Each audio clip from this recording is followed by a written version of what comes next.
Today is June 8th. Welcome to Big Book Daily. My name is Rob. I am an alcoholic. It's a thrill, honor, and joy to be here with you today as we journey through the Big Book of Alcoholics Anonymous and the 12 Steps and 12 Traditions. Today out of the Big Book, we are going to continue our journey through Chapter 8, Two Wives, by reading pages 113 and 114. We're going to also read out of the 12 Steps and 12 Traditions, finishing up tradition number 7 by reading page 165. And finally today, you guys, we're not reading out of the personal stories. We will start resuming them again tomorrow. I got a little ahead of myself the last few days. I realized we're slowing down the pace. But yeah, we will definitely get back to Listen to the Wind by reading pages 463 tomorrow. So with all that, my friends, hope you're doing well this morning. We've been given a brand new set of 24 hours. And it's up to us today who we decide to be. And if we're sober today, it's going to be a good day. So with that, my friends, let's press on and get to the good stuff. If you recall from yesterday's reading, we have been talking about the 4 different types of alcoholics that our wives may have, and how certain approaches might work for certain types. And today we're going to build on that idea by again reading 113 and 114. If he is enthusiastic, your cooperation will mean a great deal. If he is lukewarm or thinks he is not an alcoholic, we suggest that you leave him alone. Avoid urging him to follow our program. The seed has been planted in his mind. He knows that thousands of men, much like himself, have recovered. But don't remind him of this after he's been drinking, for he may be angry. Sooner or later, you are likely to find him reading the book once more. Wait until repeated stumbling convinces him that he must act, for the more you hurry him, the longer his recovery may be delayed. If you have a number 3 husband, he may be in luck. Being certain he wants to stop, you can go to him with this volume as joyfully as though you had struck oil. He may not share your enthusiasm, but he is practically sure to read the book and may go for the program at once. If he does not, you will probably not have long to wait. Again, you should not crowd him. Let him decide for himself. Cheerfully see him through more sprees. Talk about his condition or this book only when he raises the issue. In some cases, it may be better to let someone outside the family present the book. They can urge action without arousing hostility. If your husband is otherwise a normal individual, your chances are good at this stage. You would suppose that men in the 4th classification would be quite hopeless, but that is not so. Many of Alcoholics Anonymous were like that. Everybody had given them up. Defeat seemed certain. Yet often, such men had spectacular and powerful recoveries. There are exceptions. Some men have been so impaired by alcohol that they cannot stop. Sometimes there are cases where alcoholism is complicated by other disorders. A good doctor or psychiatrist can tell you whether these complications are serious. In any event, try to have your husband read this book. His reaction may be one of enthusiasm. If he is already committed to an institution, but can convince you and your doctor that he means business, give him a chance to try our method, unless the doctor thinks his mental condition is too abnormal or dangerous. We make this recommendation with some confidence. For years, we've been working with alcoholics committed to institutions. Since this book was first published, AA has released thousands of alcoholics from asylums and hospitals of every kind. The majority have never returned. The power of God goes deep. You may have the reverse situation on your hands. Perhaps you have a husband who is at large, but who should be committed. Some men cannot or will not get over alcoholism. When they become too dangerous, we think the kind thing is to lock them up. But of course, a good doctor should always be consulted. The wives and children of such men suffer horribly, but not more than the men themselves. But sometimes you must start life anew. We know women who have done it. If such women adopt a spiritual way of life, their road will be smoother. If your husband is a drinker, you probably worry over what other people are thinking, and you hate to meet your friends. You draw more and more into yourself, and you think that everyone is talking about the conditions at your home. You avoid the subject of drinking, even with your own parents. You do not know what to tell the children. When your husband is bad, you become a trembling recluse. wishing the telephone had never been invented. All right, my friends, we will stop there for today. We'll come back to this in just a minute. And finally, we're on tradition number 7. Every AA group ought to be fully self-supporting, declining outside contributions.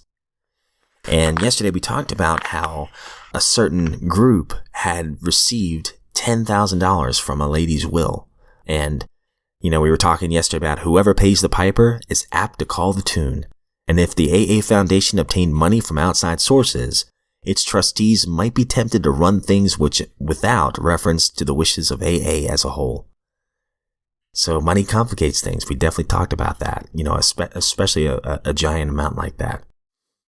So we are going to finish off page 165 and finish off this tradition. Then our trustees wrote a bright page of AA history.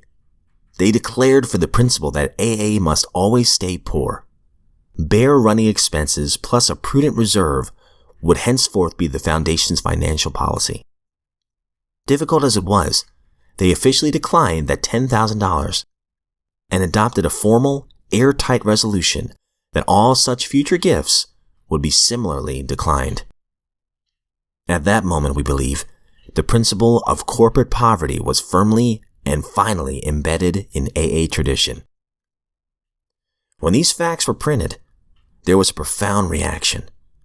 To people familiar with endless drives for charitable funds, AA presented a strange and refreshing spectacle. Approving editorials here and abroad generated a wave of confidence in the integrity of Alcoholics Anonymous. They pointed out that the irresponsible had become responsible, and that by making financial independence part of its tradition, Alcoholics Anonymous had revived an ideal that its era had almost forgotten. All right, so that concludes tradition number 7, and wow, it amazes me that, the group makes just enough for, the bare running expenses, plus a prudent reserve, just to keep the lights on, just to keep the bare minimum here. And that seems so radically different from a lot of the charitable causes and organizations out there. And yet AA has survived this long, for nearly 100 years now. And for me, thank God. Thank God these meetings are still here. And going back to the big book real fast, here you can see on page 114, since this book was first published, AA has released thousands of alcoholics from asylums and hospitals of every kind. The majority have never returned. The power of God goes deep. And I mean, that's it right there, my friends. There's hope in this book. As I said yesterday, I believe it was, there's a solution if we want it. You just have to ask yourself, do you really want to stop drinking?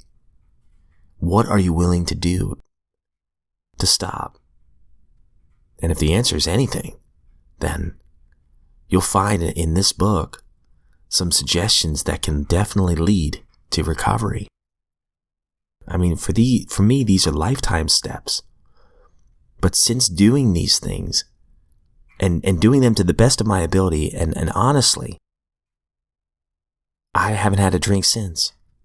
And I praise God for that, I'm one of the many thousands that they're just talking about here, and you can be too. Or maybe you already are. So these were just some, suggestions for wives and how they can work with their husbands. But, this doesn't just pertain to husbands. This pertains to wives who drink, friends who drink, family members who, it doesn't matter, Anybody that's in our inner circle, we can help them.